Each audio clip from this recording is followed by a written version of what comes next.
পাঞ্জাবের ভিতরে নকল, পকেটে নকল, টুপির ভিতরে নকল, মৌজার ভিতরেও নকল, এমনকি মেয়েরাও নকল করে পরীক্ষার হলে আসে না নাই? স্কেলের মধ্যে লিখে নিয়ে যায়, হাতের মধ্যে লিখে নিয়ে যায়, ওড়নায় লিখে নিয়ে যায়, কাপড়ে লিখে নিয়ে যায়, আসে না নাই? ফেরেশতারা বলবে নকল করছো নাকি? কেমনে জানলা? তিনটা প্রশ্নের উত্তর তুমি কেমনে বললা? আল্লাহ তোমার রব, ইসলাম তোমার ধর্ম, এই লোকটা বিশ্বনবী কেমনে চিনলা? আপনাকে তখন বলতে হবে আমি কোরআন থেকে শিখেছি, আমি হাদিস থেকে শিখেছি, আমি ইসলাম জেনে বুঝে মেনেছি, আমি আন্দাজে কোথাও ঘুরি নাই। চিল্লায় এখন ঠিক কিনা? আপনাকে বলতে হবে, এজন্য শিখতে হবে, প্রতিনিয়ত ইসলাম সম্পর্কে জানতে হবে, আখের গোছাতে হবে, জীবনটাকে আলোকিত করতে হবে। চিল্লায় বলেন ঠিক কিনা?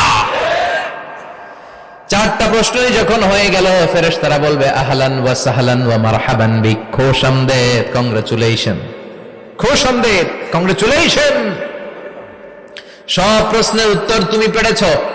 ফায়ুফসাহু লাহু কবরুহু ৭০ যিরান, আপনার কবরটারে ৭০ হাত লম্বা করে দেয়া হবে।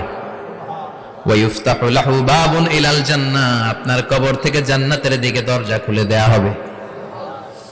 ওয়া ইলবাসু মিন লিবাসি আহলিল জান্নাহ, জান্নাতের দুইটা রেশমি কাপড়ের পোশাক এনে আপনারে পরিয়ে দেয়া হবে। আর বলা হবে নাম কানাও মিলা আরুস, ঘুমাও, sleep, you should get some sleep now, তোমাকে লম্বা সময় পরে দিতে হবে, ঘুমাও। কানাও মিলা আরুস, যেমনি বর বাসর রাতে আরামসে ঘুম দেয়, বাসর রাতে যেমনি বর কনেকে নিয়ে মধুর ঘুম দেয়, তুমিও ঘুমাও, কেউ তোমার ঘুম ভাঙবে না। মালাক ইসরাফিলের কিয়ামতের জন্য ইসরাফিলের সিংহায় যে ফুৎকার আছে, ওই ফুৎকার ছাড়া কোনো কিছুই তোমার ঘুম ভাঙাতে পারবে না। আলহামদুলিল্লাহ পড়েন। আল্লাহ আমরাও যেন চারটা প্রশ্নের উত্তর দিয়ে লম্বা একটা ঘুম দিতে পারি, পড়ে না আমিন। ওয়াম্মাল কাফির ওয়া আহলুশ শিমাল, আর ইসলাম বিরোধী যারা, তাদের সামনে আসবে মালাকান আসওয়াদান আজরাকান, কৃষ্ণ বর্ণের দেহ, নীলাভ বর্ণের দুটো চোখ, গায়ের রং কালো, চোখের রং নীল, দেখতে কেমন লাগে? আলিফ লাইলার ভূতের মতো, কথা কন। গায়ের রং কালো, চোখের রং নীল। ফেরেশতা দুইটা আসবে, এসে ত্রাস সৃষ্টি করবে, এসে বলবে বল তোর রবের নাম কি? মার রব্বুক। ইসলাম বিরোধী মুশরিক, কাফের, নাস্তিক এরা বলবে আমি জানি না আমার রবকে, আমি জানি না, আমি তো আজীবন শুধু চেয়ার করেছি, মদ খেয়েছি, আমি ধর্ষণে সেঞ্চুরি করেছি দুনিয়ার বুকে, আমি টেন্ডারবাজি করেছি, চাঁদাবাজি করেছি, আমি মাস্তানি করেছি, আমার দাপটে এলাকার ইসলাম প্রিয়রা বাসায় ঘুমাতে পারে না। আমি ছিলাম টেন্ডারবাজ, আমি ছিলাম গডফাদার, সন্ত্রাসীদের লিডার, আমি ছিলাম ডন 1 2 3 সব, আমি ছিলাম ডনের ডন, আমি ছিলাম মাস্তান, রংবাজ, রব টপ কি আমি তো জানি না। লাদ্রি লাদ্রি, আমার জিজ্ঞেস করো না। আবার প্রশ্ন করা হবে ওয়ামা দীনুক, তোর ধর্মের নাম কি? বলবে লা আদরি, আমার কোনো ধর্ম নাই, আমার কোনো ধর্ম নাই, আমি শুধু মৌজ মাস্তিতে ছিলাম, আমি আনন্দ ফুর্তি করেছি, ইসলাম নিয়ে আমার মাথা ব্যথা ছিল না, আজীবন ইসলামরে আমি বাস দিয়েছি। চিল্লায় বলেন ঠিক কিনা? ইসলাম বিরোধীদের সাথে ছিল আমার চলাফেরা, আমার সব সাঙ্গপাঙ্গ ছিল গুন্ডা বদমাশ, ইসলাম বিরোধী।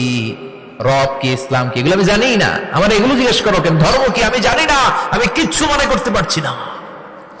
3 নাম্বার প্রশ্ন করা হবে আতারিফু হাযার রাজুল, দেখো তো এই লোকটারে চিনো কিনা? কয় না, চিনি না, তবে মনে হয় এই লোকটারে দুনিয়ার বুকে আমি গালি দিতাম, এই লোকটার বিরোধিতা করতাম, ব্লগের মধ্যে এই লোকটার ব্যাপারে কুৎসা রটনা করতাম, এই লোকটার কার্টুন বানিয়ে আমি হিংসা ছড়িয়ে দিতাম, এই লোকটার ব্যাপারে আমি এলাকার মধ্যে অপপ্রচার চালাতাম। ফেরেশতারা বলবে তাই, এই ছিল তো ডিউটি, দাঁড়া এখনই আমাদের খেলা শুরু, এখনই শুরু।